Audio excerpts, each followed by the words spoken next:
Greetings. Welcome to Knights of Honor. Greetings and welcome to the second episode of our Irish run here on Knights of Honor 2 Sovereign. If you have missed the previous episode of this run, I will strongly advise you to check it out. Not only because, of course, today's episode is the logic continuation of what we have done already in the previous episode, but also because the first episode of the run contains my personal review of this game. So check that first, and then, of course, we can discover together how this second episode of the run will progress. The goal of this run is to basically unite all kingdoms in Ireland under one single flag. But as you can notice right now, we didn't really progress much in this direction. Ireland is still divided into 4 different kingdoms, exactly like upon the start of this run. And we control only Dublin and the surroundings. This is because in the first episode, basically, I wanted to focus more on strengthening our economy, building our army. So, of course, I didn't have the chance to start tackling, let's say, the warfare and the expansion of our territories. Now, if we think of our diplomatic situation, it's very simple to summarize. We have very good terms with Munster. We are linked to them via kinship relationship.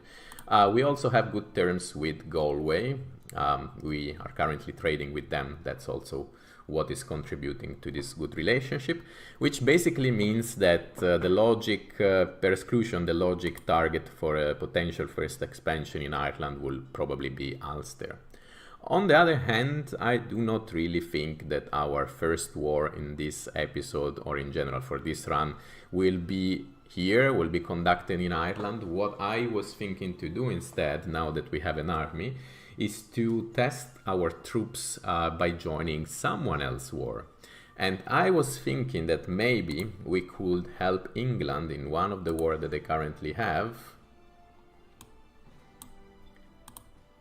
which is the war in Wales, and use this as an opportunity to test our troops. Then this will also give us the chance to maybe pillage the villages in Wales and make some extra gold.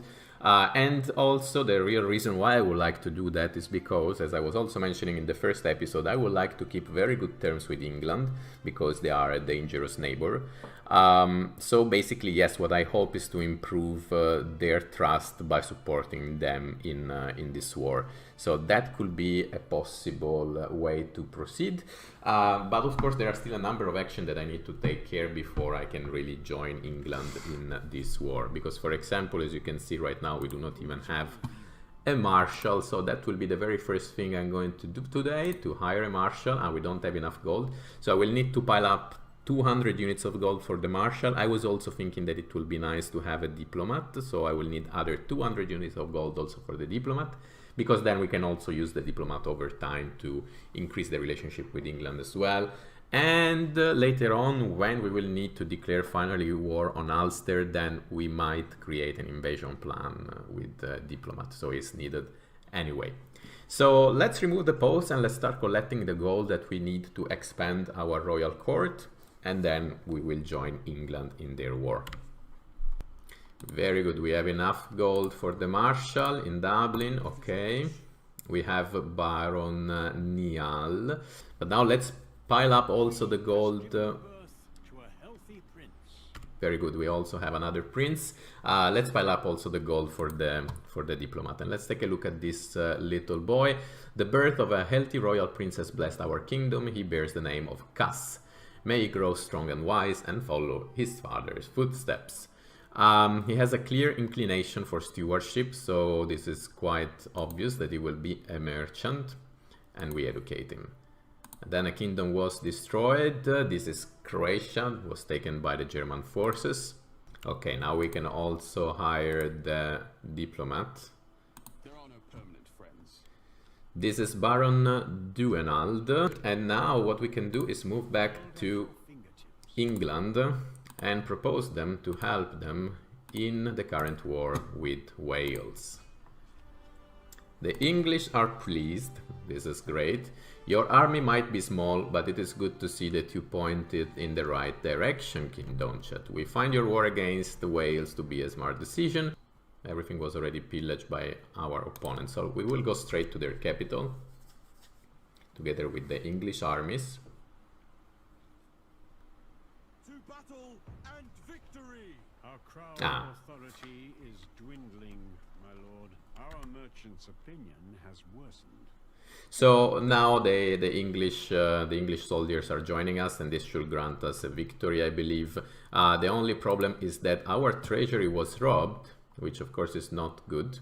A foreign spy stole 1,000 units of gold from our treasury with the help of merchant dead. Okay, this is very unfortunate. Even worse, our merchant has fled from our kingdom and vacated his seat in our court. Merchant's opinion decreased because of that.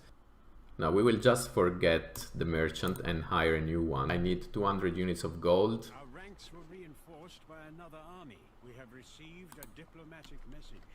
And England offers a trade agreement. We will accept. This is very nice. In our kingdom, applaud our actions, sire. I'm also going to select this action of improving the relationship with England through the diplomat, as I was originally planning. It will cost us some gold, but it will strengthen even further this relationship, so okay. On my way. The only problem is that without a merchant it's very slow for us to get to the 200 units of gold, but we will manage.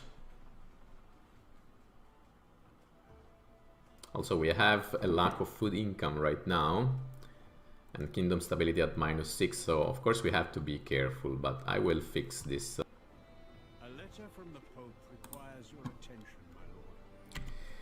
And the Pope is not happy with the fact that we do not have a cleric. None of your closest advisors is a representative of the church, who then protects you from the deceitful traps of Satan, my child. We are sending one of our loyal clerics to your court. I will accept. Of course, this Clergy applauds our recent actions. will consume even more gold, and right now we struggle to collect, but it's fine. And at least now the clergy opinion went from -1 to 0, so it's very good. I really want to get to this 200 as soon as possible, because we really need a merchant in order to make more gold. And it seems that Pope Paschal II, who was starting a crusade in the previous episode, if I'm not wrong, he's dead now. And after an unanimous vote, it was decided that the new Pope should be Cardinal-elect Poppo of Papal State, now known as Pope Lucius I. And now we have the possibility to hire a merchant again. My name is worth many bags of gold. We will assign him to Dublin as well. Like a river to you. And we will trade with... I will continue to trade with Galway. I mean, with England we will make not a lot of gold. We could make more gold with Munster, but I really want to strengthen the relationship also with Galway in the meantime. So as soon as I will have enough gold to support this action, I will start trading with them again. And it seems that now we could breach the defenses of the capital of our opponent and attempt to take it over. We will do it.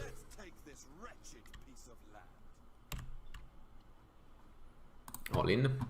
It's heavily one-sided.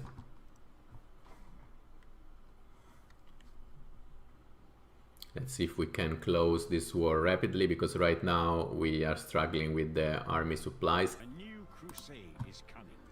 And the new Pope announced a new crusade, this time against Almoravids. Blessed days are upon us. Pope Lucius I has called for a crusade against Almoravids. Crusader Bohemond from Antioch was chosen to lead the army on its holy path. New Pope, all debits. And in the meantime we have almost defeated our opponents. Fantastic.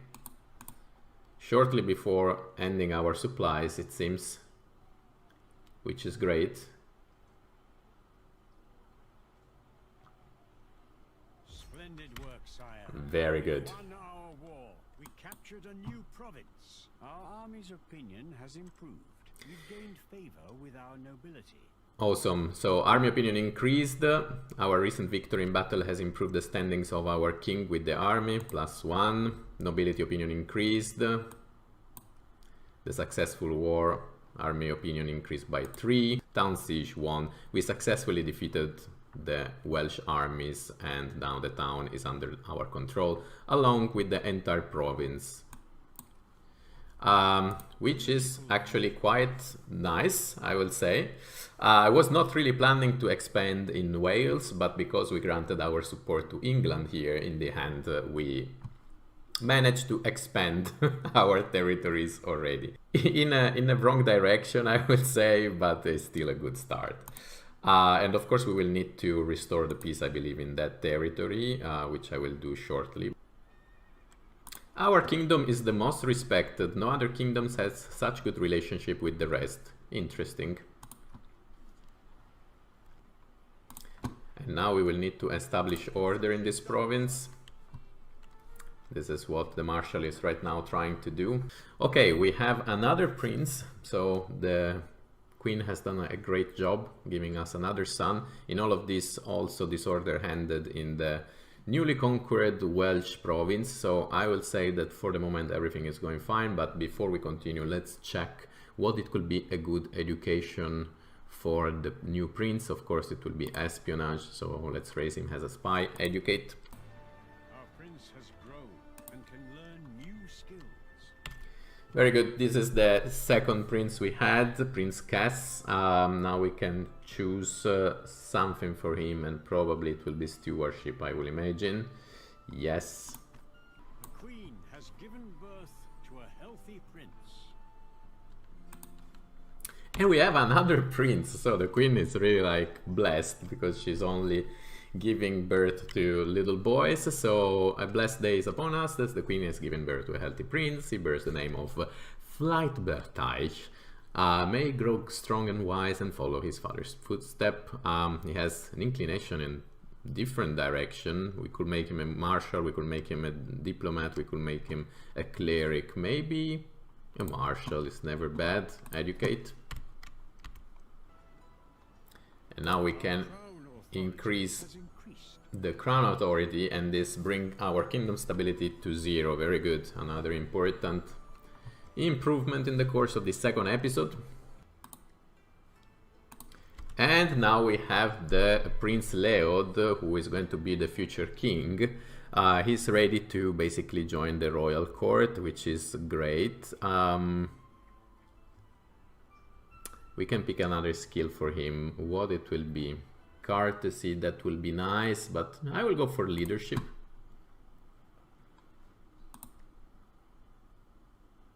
And then we can appoint him. And we could instead exile the current cleric. Yes. I will pray for you, even if my services are no longer required. This is a rebellion here in Wales. Interesting. Galway wants to help. Let's accept. Should we ask England support with the rebels, maybe?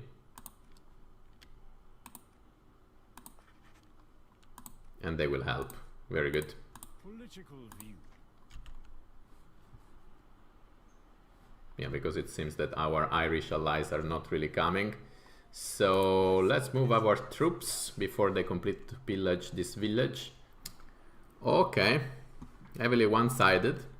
And I will lead. Be a decisive victory for our mighty army. Because this might give me the chance to show you this part of the game. I didn't showcase the Total War component of Knights of Honor 2, so I will do it right now with these rebels. I think I should be able to handle them. These criminals deserve a severe punishment. Our men can capture these points to secure a swift victory.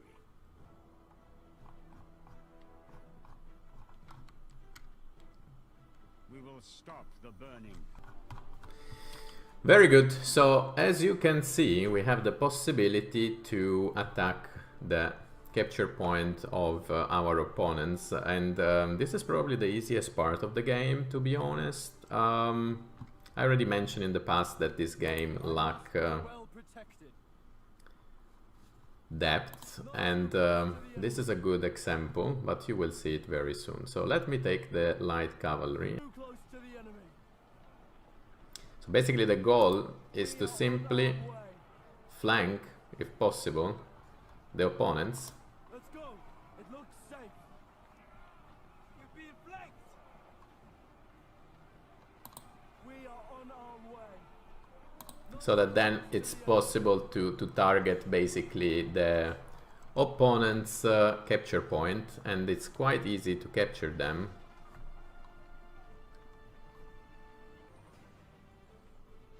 Okay, one capture point is taken, and we have almost taken also the second one, which will lead us to victory in a few seconds, basically. We dominated the enemy and drove them off, taking all capture points. Yeah, this is it. This is the total war mechanic of Knights of Honor 2. There's not much to showcase, it's just this. And you can repeat this almost for every war. And now we go to plus 15 of kingdom stability. This is quite interesting. This is because we have recently defeated the rebellion. Very good. And by the way, I think that maybe we could cut the video here for today. After all, we had already significant progresses. We managed to expand our territories, even though not in Ireland as originally targeted. And we also managed to restore order immediately after the conquest of the province in Wales, and also now to defeat the rebels. So I hope that things will be kind of stable in the future. The only negative note is that the king has already reached the old age, so I am not really sure for how long he will live, but on the other hand we are ready to control the kingdom with Prince Leod, who is already part of the royal court, and he's basically the heir who is going to inherit the crown as soon as King Donchat will die. One very last action that I was considering taking before closing the video of today is getting a tradition from here, which is basically depending on the skills that we assign to the ruler. But on the other hand, I just realized that I have, yes, enough gold. After that we have defeated the rebels. This went up to 1,200, but unfortunately I do not have enough books to unlock the tradition, because it requires up to 400 books, and right now we have 127. Maybe we will unlock one of the tradition with Prince Leod, the successor. I don't know, we have to see. I can only invite you to keep following the series, and if this will be the case, guys, see you in the next video. Cheers.